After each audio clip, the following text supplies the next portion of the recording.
اس دوران یکم اور 2 ہجری میں کئی اہم واقعات پیش آئے، ان میں سے کچھ اس طرح ہیں۔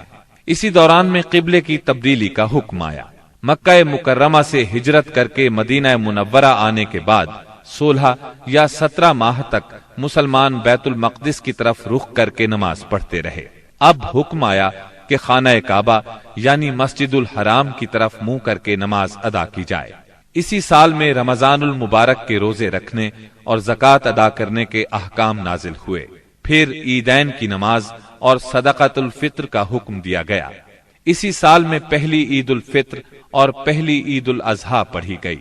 اسی سال نبی کریم صلی اللہ علیہ وسلم نے اپنی پیاری بیٹی سیدہ فاطمہ رضی اللہ عنہا کی شادی سیدنا علی رضی اللہ عنہ سے کی۔ سب سے بڑھ کر یہ کہ اسی سال میں مسلمانوں پر حکم الہی سے جہاد فرض کیا گیا اور مسلمانوں کو اپنے دفاع کا حق دیا گیا۔ مکہ معظمہ میں صرف تبلیغ کا حکم تھا، اب اپنے تحفظ میں تلوار اٹھانے کا حکم آ گیا۔ چنانچہ سریوں اور غزوات کا آغاز ہوا۔ جن جنگوں میں آپ نے کسی صحابی کو امیر لشکر بنا کر بھیجا وہ سریہ کہلاتی ہے، اور جن جنگی مارکوں میں آپ خود امیر لشکر ہوئے وہ غزوہ کہلاتے ہیں۔ تاریخ اسلام میں غزوات کی تعداد 21 سے لے کر 27 تک بیان کی جاتی ہے، جبکہ سریوں کی تعداد اس سے کہیں زیادہ ہے۔ اس سال کے دوران کئی غزوات ہوئے، لیکن سب سے مشہور غزوہ بدر ہے۔ نبی کریم صلی اللہ علیہ وسلم جب ہجرت کر کے مدینہ منورہ پہنچے تو ان دنوں مدینے میں ایک نہایت دولت مند اور با اثر شخص عبداللہ بن ابی تھا۔ ہجرت سے پہلے انصار میں اس کا بہت اثر و رسوخ تھا۔ انصار اسے اپنا سردار بنانے والے تھے، بلکہ اس کی تاج پوشی کے لیے ایک تاج بنوا لیا گیا تھا۔ اسی دوران میں آپ صلی اللہ علیہ وسلم ہجرت کر کے مدینہ پہنچے اور انصار کے دونوں قبائل نے آپ کے ہاتھ پر بیعت کر لی، اور میثاق مدینہ کے ذریعے سے یہودیوں نے بھی آپ کی قیادت کو تسلیم کر لیا۔ اس سے عبداللہ بن ابی کی سرداری کے منصوبے دھرے کے دھرے رہ گئے۔ اس بنا پر اس نے آپ کی مخالفت پر کمر باندھ لی۔ ادھر مشرکین مکہ جو اسلام، مسلمانوں اور رسول اللہ صلی اللہ علیہ وسلم کی دشمنی میں جل بھن رہے تھے، انہوں نے عبداللہ بن ابی کو ایک دھمکی آمیز خط تحریر کیا۔ اس خط میں انہوں نے 2 ٹوک الفاظ میں لکھا: آپ لوگوں نے ہمارے صاحب کو پناہ دے رکھی ہے، اس لیے ہم اللہ کی قسم کھا کر کہتے ہیں یا تو آپ لوگ اس سے لڑائی کریں یا اسے نکال دیں، یا پھر ہم اپنی پوری جمعیت کے ساتھ آپ لوگوں پر چڑھائی کر کے آپ کے سارے جنگجوؤں کو قتل کر دیں گے اور آپ کی عورتوں کی حرمت پامال کر دیں گے۔ جب یہ خط عبداللہ بن ابی اور اس کے ساتھیوں کو ملا تو وہ رسول اللہ صلی اللہ علیہ وسلم سے جنگ کے لیے تیار ہو گئے۔ نبی اکرم صلی اللہ علیہ وسلم کو اس کی خبر ہوئی تو آپ ان کے پاس تشریف لے گئے اور فرمایا: قریش کی دھمکی تم لوگوں پر بہت گہرا اثر کر گئی ہے۔ تم خود اپنے آپ کو جتنا نقصان پہنچا دینا چاہتے ہو، قریش تمہیں اس سے زیادہ نقصان نہیں پہنچا سکتے۔ تم اپنے بیٹوں اور بھائیوں سے خود ہی لڑنا چاہتے ہو۔ نبی اکرم صلی اللہ علیہ وسلم کی یہ بات سن کر لوگ بکھر گئے۔ اس وقت تو عبداللہ بن ابی جنگ کے ارادے سے باز آ گیا، کیونکہ اس کے ساتھی ڈھیلے پڑ گئے تھے یا بات ان کی سمجھ میں آ گئی تھی، لیکن حقیقت میں قریش کے ساتھ اس کے تعلقات خفیہ طور پر قائم رہے، کیونکہ مسلمانوں اور مشرکین کے درمیان شر اور فساد کا کوئی موقع وہ ہاتھ سے جانے نہیں دینا چاہتا تھا۔ پھر اس نے اپنے ساتھ یہود کو بھی ملا رکھا تھا تاکہ اس معاملے میں ان سے بھی مدد حاصل کرے، لیکن وہ تو نبی صلی اللہ علیہ وسلم کی حکمت تھی جو رہ رہ کر شر و فساد کی آگ کو بجھا دیتی تھی۔ مسلمانوں کی ہجرت اور مدینے میں ان کی کامیابی سے کفار مکہ بہت تل ملا رہے تھے اور مدینے پر چڑھائی کے بہانے ڈھونڈ رہے تھے۔ رسول اللہ صلی اللہ علیہ وسلم کے بڑھتے ہوئے اقتدار اور اسلام کی اشاعت نے مکہ میں ابو جہل اور ابو سفیان کو سخت بے چین کر دیا تھا۔ یہی کیفیت مدینے میں عبداللہ بن ابی کی تھی۔ اس نے قریش کے حوصلے بڑھائے اور انہیں یقین دہانی کرائی کہ اگر تم نے مدینے پر دھاوا بولا تو یہودی تمہارا ساتھ دیں گے۔ مسلمان جب سے مدینہ آئے تھے خطرات بڑھتے جا رہے تھے اور ان کے سروں پر منڈلا رہے تھے۔ یہی وجہ تھی کہ مسلمانوں نے راتوں کو جاگ جاگ کر مدینے کا پہرا دیا۔ ادھر قریش نے مدینے کو تباہ و برباد کرنے کا ارادہ کر لیا۔ اس غرض کے لیے انہوں نے کئی قبائل کو اپنا ہم نوا بنا لیا۔ چنانچہ جب نبی صلی اللہ علیہ وسلم کو خبر ہوئی تو آپ نے دو تدابیر اختیار کی۔ پہلی یہ کہ قریش کی شامی تجارت بند کر دی جائے تاکہ وہ مجبور ہو کر مدینے پر حملہ آور ہونے کا ارادہ ترک کر دیں۔ دوسرے یہ کہ مدینے کے آس پاس کے قبیلوں سے امن و امان کا معاہدہ کیا جائے تاکہ قریش جنگ مسلط کریں تو انہیں غیر جانبدار رکھا جا سکے۔ جب اللہ تعالی کی طرف سے جہاد اور قتال کی اجازت دی گئی تو رسول اللہ صلی اللہ علیہ وسلم نے کئی ایک سرایہ بھیجے اور غزوات میں حصہ لیا۔ ان کی مختصر تفصیل کچھ یوں ہے۔ اس سلسلے میں پہلا سریہ جو رسول اللہ صلی اللہ علیہ وسلم نے بھیجا وہ سریہ سیف البحر کہلاتا ہے۔ اسے آپ نے رمضان یکم ہجری بمطابق مارچ 623 عیسوی میں بھیجا اور اپنے چچا سیدنا حمزہ بن عبد المطلب رضی اللہ عنہ کو اس سریے کا امیر بنایا اور 30 مہاجرین کو ان کے زیر کمان شام سے آنے والے ایک قریشی قافلے کا پتہ لگانے کے لیے روانہ فرمایا۔ اس قافلے میں 300 آدمی تھے جن میں ابو جہل بھی تھا۔ مسلمان ایس کے اطراف میں ساحل سمندر کے پاس پہنچے تو قافلے کا سامنا ہو گیا اور دونوں فریق جنگ کے لیے صف آرا ہو گئے۔ قریب تھا کہ جنگ ہو جاتی لیکن قبیلہ جوہینہ کے سردار نے بیچ بچاؤ کرا دیا۔ دونوں فریق واپس چلے گئے۔ یہ اسلامی تاریخ کا پہلا سریہ اور پہلا فوجی عمل تھا۔ اس کا جھنڈا سفید تھا اور یہ اسلامی تاریخ کا پہلا جھنڈا تھا۔ اس کے علم بردار سیدنا ابو مرصد کناز بن حسین غنوی رضی اللہ عنہ تھے۔ اس کے بعد پے در پے سریے روانہ کیے گئے۔ چنانچہ شوال یکم ہجری میں سیدنا عبیدہ بن حارث رضی اللہ عنہ کو 60 مہاجرین کے ساتھ بطن رابغ کی وادی میں بھیجا گیا۔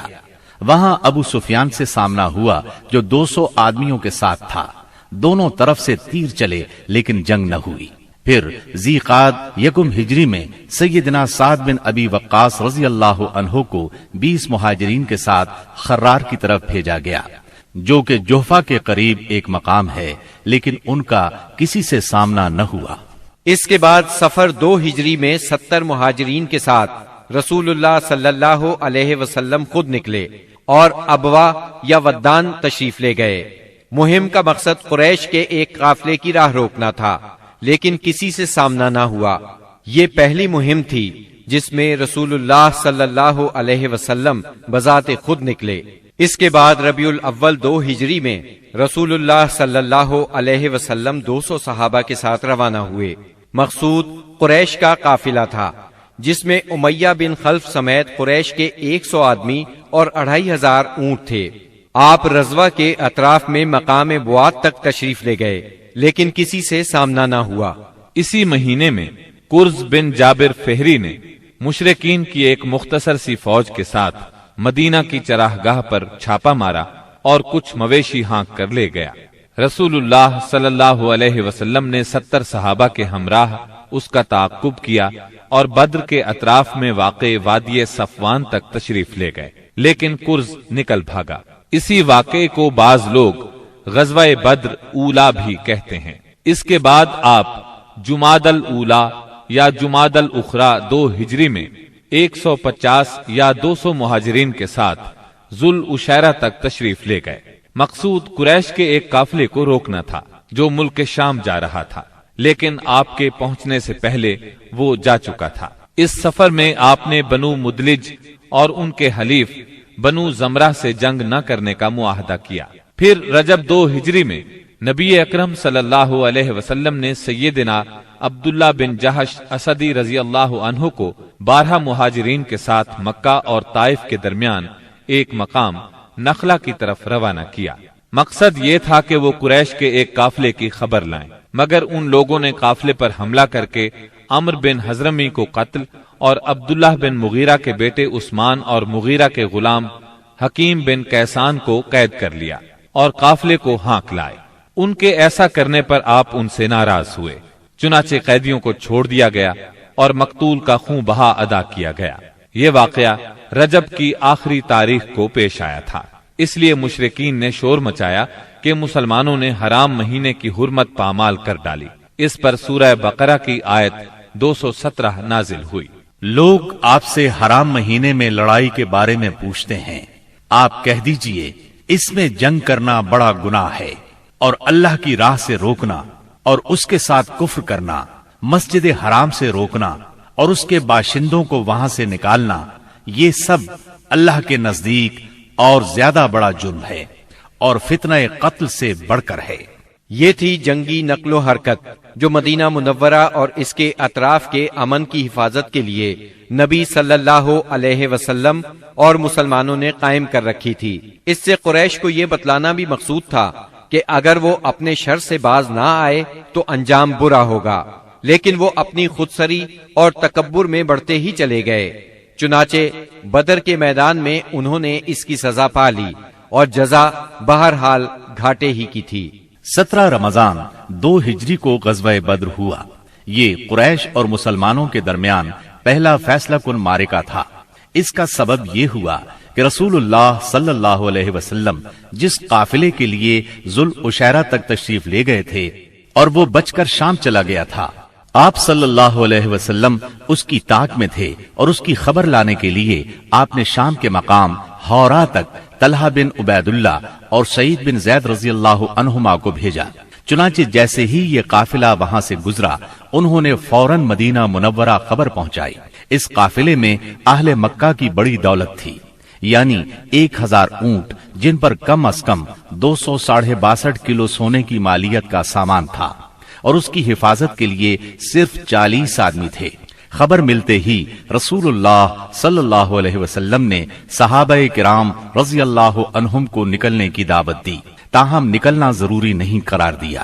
چنانچہ اس دعوت پر 313، 314 یا 317 صحابہ نے لبیک کہا۔ ان میں 82 یا 83 یا پھر 86 مہاجرین تھے اور بقیہ انصار، اور پھر انصار میں سے 61 قبیلہ اوس سے تھے اور 170 قبیلہ خزرج سے تھے۔ انہوں نے مکمل تیاری بھی نہیں کی تھی۔ سواری میں صرف 2 گھوڑے، ایک سیدنا زبیر بن عوام اور دوسرا سیدنا مقداد بن اسود کندی کے پاس تھا، اور 70 اونٹ تھے۔ 8 یا 12 رمضان المبارک 2 ہجری کو یہ مختصر فوج لے کر رسول اللہ صلی اللہ علیہ وسلم مدینہ منورہ سے نکلے تو بدر منزل مقصود تھی۔ یہ مدینہ منورہ کے جنوب مغرب میں 155 کلومیٹر کے فاصلے پر واقع ہے۔ اسے ہر طرف سے بلند پہاڑوں نے گھیر رکھا ہے، زیادہ حصہ ریتلا ہے۔ ساحل سمندر یہاں سے قریباً 10 میل کے فاصلے پر ہے۔ یہاں پانی کا ایک چشمہ ہے اور ارد گرد باغات موجود ہیں۔ اس قافلے کے سالار ابو سفیان تھے، جو بہت ہوشیار اور چوکنے آدمی تھے۔ ہر آنے جانے والے سے مسلمانوں کی نقل و حرکت کے بارے میں معلوم کرتے رہتے تھے۔ ابھی وہ بدر سے کافی دور تھے کہ انہیں مسلمانوں کے نکلنے کا علم ہو گیا۔ چنانچہ انہوں نے فوراً قافلے کا رخ مغرب کی طرف پھیر کر ساحل کا راستہ پکڑ لیا اور بدر کا راستہ مکمل طور پر چھوڑ دیا۔ ساتھ ہی زمزم بن عمرو غفاری کو اجرت دے کر مکہ بھیجا کہ جس قدر جلد ممکن ہو انہیں مسلمانوں کے نکلنے کی اطلاع دے دیں۔ اس نے خبر پہنچائی تو اہل مکہ نہایت تیزی سے تیار ہوئے اور سب کے سب نکلے۔ ابو لہب کے سوا بڑوں میں سے کوئی پیچھے نہ رہا۔ آس پاس کے قبائل کے لوگ بھی ساتھ لے لیے۔ جب یہ لشکر مقام جحفہ پر پہنچا تو ابو سفیان کا پیغام ملا۔ اس میں اس نے اپنے بچ نکلنے کی اطلاع دی تھی اور یہ مطالبہ کیا تھا کہ مکہ واپس پلٹ جائیں۔ چنانچہ لوگوں نے واپسی کا ارادہ کر لیا، مگر ابو جہل نے اپنے تکبر اور اکڑ کی وجہ سے واپس جانے سے انکار کر دیا۔ قریش کی فوج میں 1000 آدمی تھے، جن کے پاس 100 گھوڑے اور 600 زرہیں تھی اور اونٹ کثرت سے تھے۔ ایک طرف انہیں اپنی کثرت پر ناز اور ساز و سامان پر فخر تھا، تو دوسری طرف نبی کریم صلی اللہ علیہ وسلم عز و انکسار سے اللہ کی بارگاہ میں ہاتھ پھیلائے دعا کر رہے تھے۔ آپ کی دعا کے الفاظ یہ تھے: اے باری تعالی، اگر مسلمانوں کی یہ مٹھی بھر جماعت ہلاک ہو گئی تو روئے زمین پر کبھی تیری عبادت نہ کی جائے گی۔ اے اللہ، اگر تو چاہے تو آج کے بعد کبھی تیری عبادت نہ کی جائے۔ آپ نے خوب تضرع اور خلوص سے دعا کی، یہاں تک کہ آپ کی چادر آپ کے کندھوں سے گر گئی۔ سیدنا ابو بکر رضی اللہ عنہ نے چادر درست کی اور عرض کیا، اے اللہ کے رسول بس کریں، آپ نے اپنے رب سے جی بھر کے دعا فرما لی۔ دونوں لشکر آمنے سامنے آئے تو سب سے پہلے مشرکین میں سے بہترین سالار عتبہ، شیبہ اور ولید بن عتبہ میدان میں نکلے۔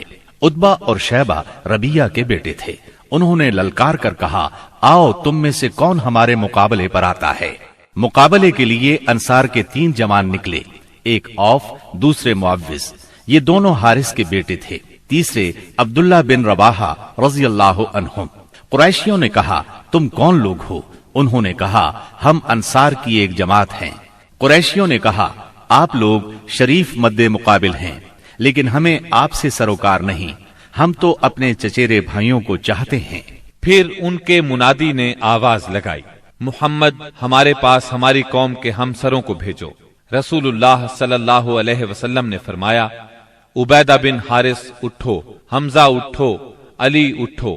جب یہ لوگ اٹھے اور قریشیوں کے قریب پہنچے تو انہوں نے پوچھا، آپ کون لوگ ہیں؟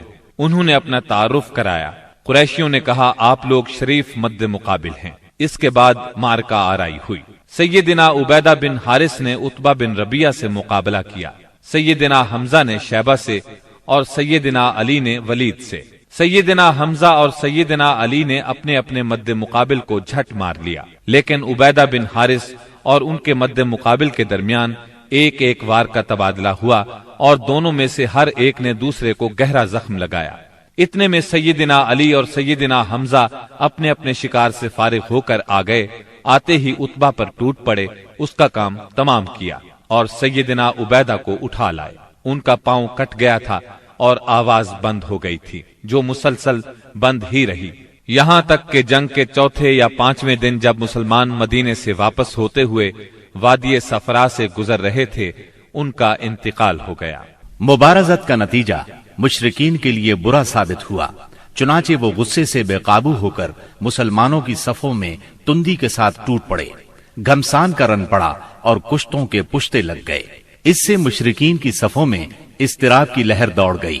طاغوت اکبر ابو جہل ملعون نے اپنی صفوں میں اضطراب کی ابتدائی لہر دیکھی تو چاہا کہ اس سیلاب کے سامنے ڈٹ جائے، چنانچہ وہ اپنے لشکر کو للکارتا ہوا تکبر کے ساتھ کہنے لگا، لات و عزا کی قسم، ہم اس وقت تک واپس نہیں ہوں گے جب تک انہیں رسیوں میں نہ جکڑ لیں۔ دیکھو تمہارا کوئی آدمی ان کے کسی آدمی کو قتل نہ کرے، بلکہ انہیں پکڑو اور گرفتار کرو تاکہ ہم ان کو اس حرکت کا مزہ چکھائیں۔ لیکن اسے اس غرور کی حقیقت کا بہت جلد پتہ لگ گیا، کیونکہ چند ہی لمحے بعد مسلمانوں کے حملے کی تندی کے سامنے مشرکین کی صفیں پھٹنا شروع ہو گئیں۔ البتہ ابو جہل اب بھی اپنے گرد مشرکین کا ایک غول لیے جمع ہوا تھا۔ اس غول نے ابو جہل کے چاروں طرف تلواروں کی باڑھ اور نیزوں کا ایک جنگل قائم کر رکھا تھا، لیکن غیرت مند مسلمانوں کے اسلامی ہجوم کی آندھی نے اس باڑھ کو بھی بکھیر دیا اور اس جنگل کو بھی اکھیڑ دیا۔ اس کے بعد یہ طاغوت اکبر دکھائی پڑا۔ مسلمانوں نے دیکھا کہ وہ ایک گھوڑے پر چکر کاٹ رہا ہے، ادھر اس کی موت 2 انصاری جوانوں کے ہاتھوں اس کا خون چوسنے کی منتظر تھی۔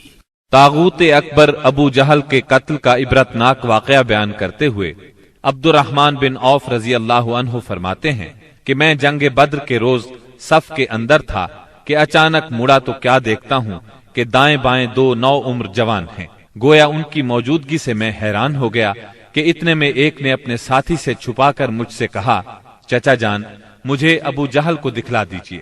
میں نے کہا، بھتیجے تم اسے کیا کرو گے؟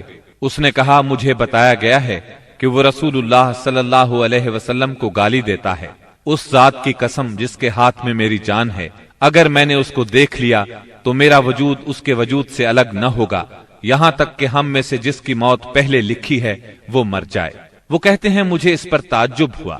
اتنے میں دوسرے نوعمر نوجوان نے مجھے اشارے سے متوجہ کر کے یہی بات کہی۔ ان کا بیان ہے کہ میں نے چند ہی لمحوں بعد دیکھا کہ ابو جہل لوگوں کے درمیان چکر کاٹ رہا ہے۔ میں نے کہا، ارے دیکھتے نہیں، یہ رہا تم دونوں کا شکار جس کے بارے میں تم مجھ سے پوچھ رہے تھے۔ فرماتے ہیں کہ یہ سنتے ہی وہ دونوں شاہین اپنی تلواریں لیے جھپٹ پڑے اور اسے مار کر قتل کر دیا۔ پھر پلٹ کر رسول اللہ صلی اللہ علیہ وسلم کے پاس آئے. آپ نے فرمایا تم میں سے کس نے قتل کیا ہے؟ دونوں نے کہا میں نے قتل کیا ہے. آپ نے دونوں کی تلواریں دیکھیں اور فرمایا تم دونوں نے قتل کیا ہے.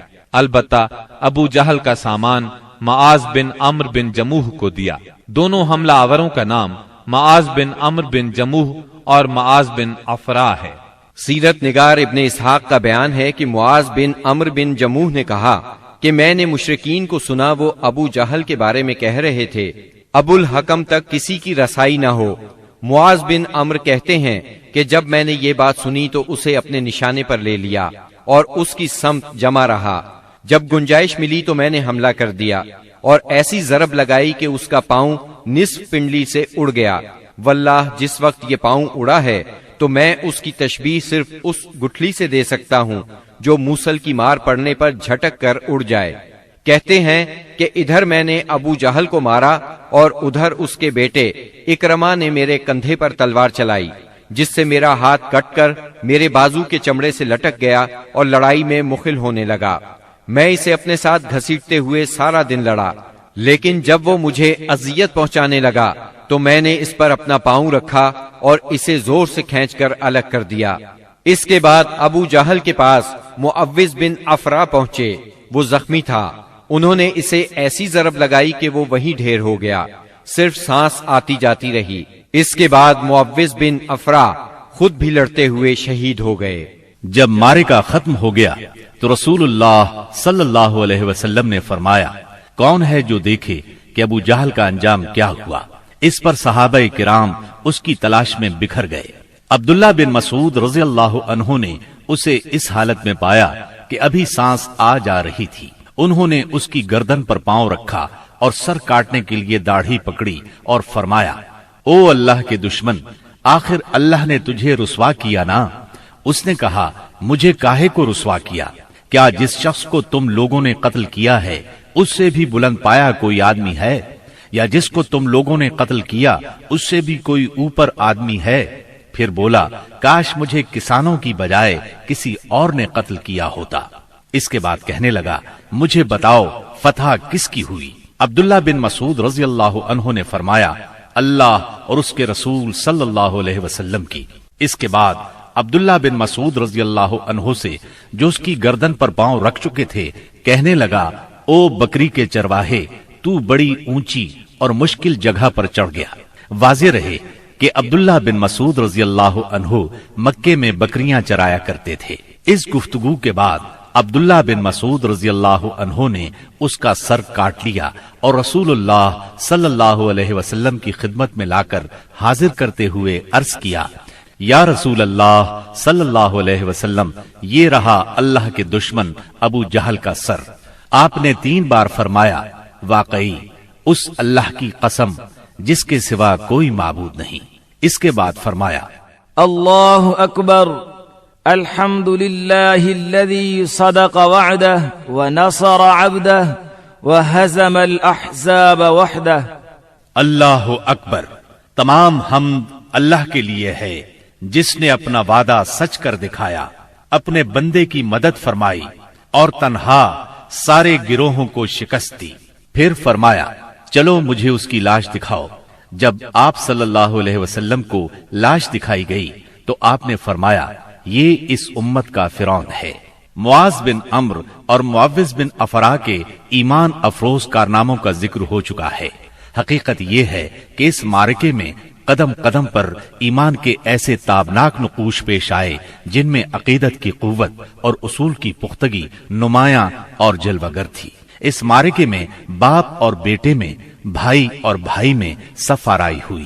اصولوں کے اختلاف پر تلواریں بے نیام ہوئیں اور مظلوم و مقہور نے ظالم و قاہر سے ٹکرا کر اپنے غصے کی آگ بجھائی. ابن عباس رضی اللہ عنہ سے روایت ہے کہ نبی صلی اللہ علیہ وسلم نے صحابہ کرام سے فرمایا مجھے معلوم ہے کہ بنو ہاشم وغیرہ کے کچھ لوگ زبردستی میدان جنگ میں لائے گئے ہیں.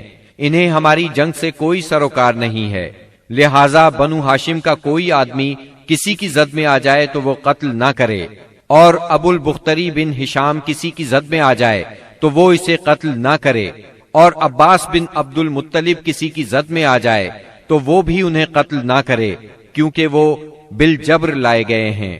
اس پر عتبہ کے صاحبزادے ابو حذیفہ رضی اللہ عنہ نے کہا، کیا ہم اپنے باپ بیٹوں، بھائیوں اور کنبے قبیلے کے لوگوں کو قتل کریں گے اور عباس کو چھوڑ دیں گے؟ اللہ کی قسم، اگر اس سے میری مٹ بھیڑ ہو گئی تو میں اسے تلوار کی لگام پہنا دوں گا۔ یہ خبر رسول اللہ صلی اللہ علیہ وسلم کو پہنچی تو آپ نے عمر بن خطاب رضی اللہ عنہ سے فرمایا، کیا رسول اللہ صلی اللہ علیہ وسلم کے چچا کے چہرے پر تلوار ماری جائے گی؟ عمر رضی اللہ عنہ نے کہا، یا رسول اللہ، مجھے چھوڑیے، میں تلوار سے اس شخص کی گردن اڑا دوں، کیونکہ اللہ کی قسم یہ شخص منافق ہو گیا ہے۔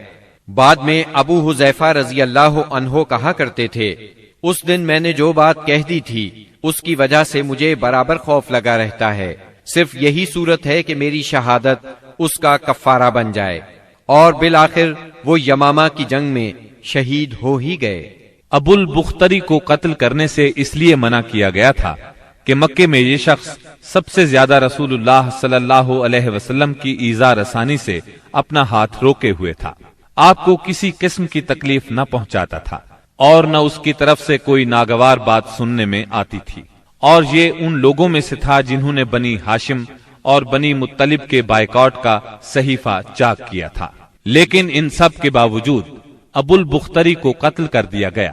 ہوا یہ کہ مجزر بن زیاد سے اس کی مد بھیڑ ہو گئی، اس کے ساتھ اس کا ایک اور ساتھی بھی تھا، دونوں ساتھ ساتھ لڑ رہے تھے۔ مجزر نے کہا، ابو البختری، رسول اللہ صلی اللہ علیہ وسلم نے ہمیں آپ کو قتل کرنے سے منع کیا ہے۔ اس نے کہا، اور میرا ساتھی؟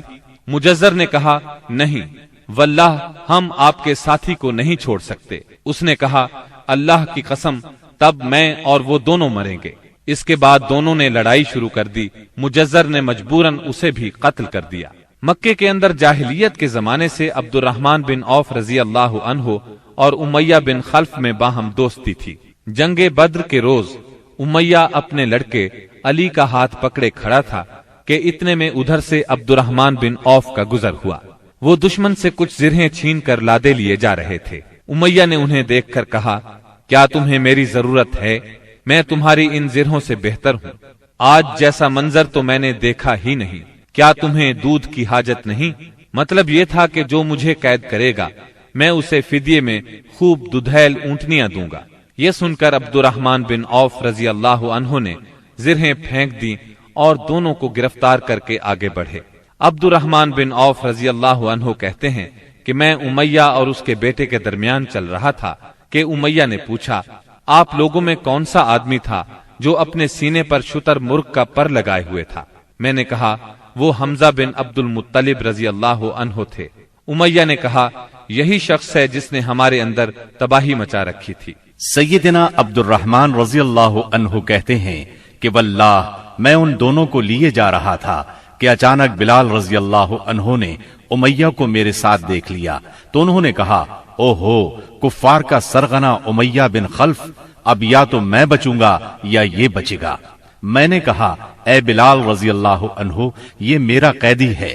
انہوں نے کہا، اب یا تو میں رہوں گا یا یہ رہے گا۔ پھر نہایت بلند آواز سے پکارا، اے اللہ کے مددگارو، یہ رہا کفار کا سرغنہ امیہ بن خلف، اب یا تو میں رہوں گا یا یہ رہے گا۔ عبد الرحمن بن عوف رضی اللہ عنہ کہتے ہیں کہ اتنے میں لوگوں نے ہمیں گھیرے میں لے لیا۔ میں ان کا بچاؤ کر رہا تھا مگر ایک آدمی نے تلوار سے اس کے بیٹے کے پاؤں پر ضرب لگائی اور وہ وہیں گر گیا۔ ادھر امیہ نے اتنے زور سے چیخ ماری کہ میں نے ویسی چیخ کبھی سنی ہی نہ تھی۔ میں نے کہا، نکل بھاگو، مگر آج بھاگنے کی گنجائش نہیں، اللہ کی قسم میں تمہارے کچھ کام نہیں آ سکتا۔ عبد الرحمن رضی اللہ عنہ فرماتے ہیں کہ لوگوں نے اپنی تلواروں سے ان دونوں کو کاٹ کر ان کا کام تمام کر دیا۔ اس کے بعد عبد الرحمن بن عوف رضی اللہ عنہ کہا کرتے تھے، اللہ بلال رضی اللہ عنہ پر رحم کرے، میری زرہیں بھی گئیں اور میرے قیدی کے بارے میں مجھے تڑپا بھی دیا۔ سیدنا عمر بن خطاب رضی اللہ عنہ نے اپنے ماموں عاص بن ہشام بن مغیرہ کو قتل کیا۔ سیدنا ابو بکر صدیق رضی اللہ عنہ نے اپنے بیٹے عبد الرحمن کو جو اس وقت مشرکین کے ہمراہ تھے پکار کر کہا، او خبیث، میرا مال کہاں ہے؟ عبد الرحمن نے جواب میں ایک شعر کہا جس کا ترجمہ یوں ہے، ہتھیار، تیز رو گھوڑے اور اس تلوار کے سوا کچھ باقی نہیں جو بڑھاپے کی گمراہی کا خاتمہ کرتی ہے۔ جس وقت مسلمانوں نے مشرکین کی گرفتاری شروع کی، رسول اللہ صلی اللہ علیہ وسلم چھپر میں تشریف فرما تھے اور سعد بن معاذ رضی اللہ عنہ تلوار حمائل کیے دروازے پر پہرا دے رہے تھے۔ رسول اللہ صلی اللہ علیہ وسلم نے دیکھا کہ سعد رضی اللہ عنہ کے چہرے پر لوگوں کی اس حرکت کا ناگوار اثر پڑ رہا ہے۔ آپ نے فرمایا، اے سعد، ایسا محسوس ہوتا ہے کہ تم کو مسلمانوں کا یہ کام ناگوار ہے۔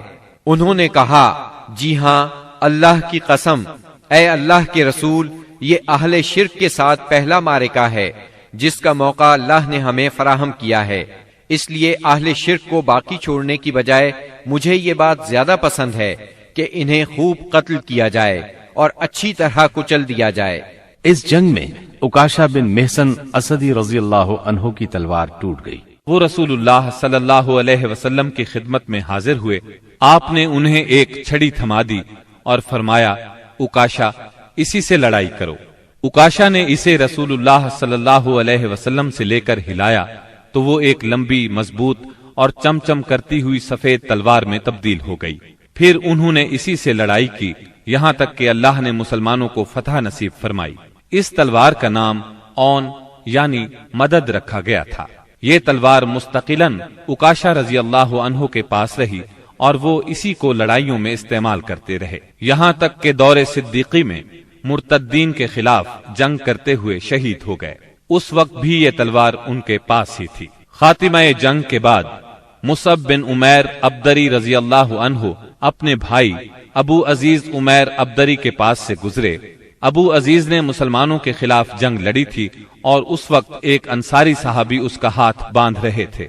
مصعب نے اس انصاری سے کہا، اس شخص کے ذریعے اپنے ہاتھ مضبوط کرنا، اس کی ماں بڑی مالدار ہے، وہ غالباً تمہیں اچھا فدیہ دے گی۔ اس پر ابو عزیز نے اپنے بھائی مصعب رضی اللہ عنہ سے کہا، کیا میرے بارے میں تمہاری یہی وصیت ہے؟ مصعب رضی اللہ عنہ نے فرمایا، ہاں، تمہاری بجائے یہ انصاری میرا بھائی ہے۔ جب مشرکین کی لاشوں کو کنویں میں ڈالنے کا حکم دیا گیا اور عتبہ بن ربیعہ کو کنویں کی طرف گھسیٹ کر لے جایا جانے لگا تو رسول اللہ صلی اللہ علیہ وسلم نے اس کے صاحبزادے ابو حذیفہ رضی اللہ عنہ کے چہرے پر نظر ڈالی، دیکھا تو غمزدہ تھے، چہرہ بدلا ہوا تھا۔ آپ صلی اللہ علیہ وسلم نے فرمایا، ابو حذیفہ، غالباً اپنے والد کے سلسلے میں تمہارے دل کے اندر کچھ احساسات ہیں۔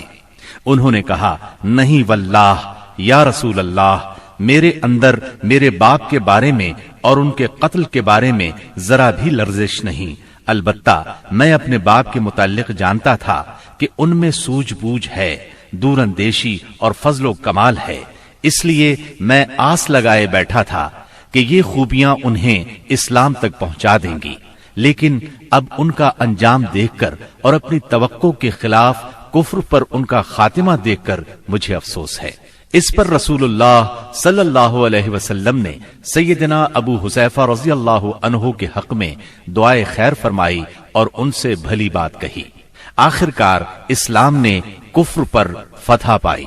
اس غزوہ بدر میں قریش کا سردار ابو جہل بھی مارا گیا۔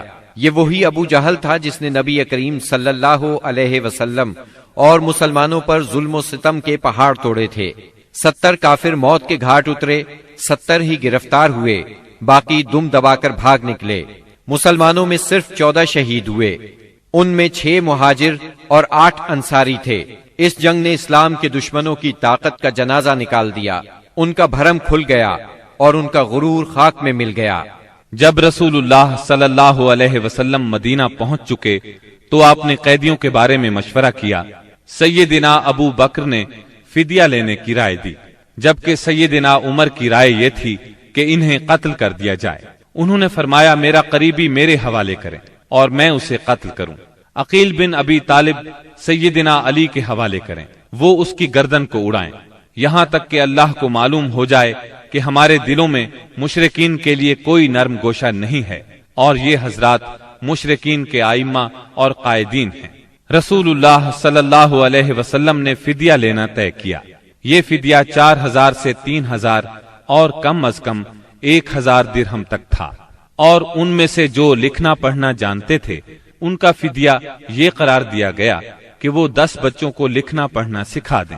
غزوہ بدر میں قریش کے 70 آدمی مارے گئے، ان میں عتبہ اور ابو جہل جیسے رئیس شامل تھے۔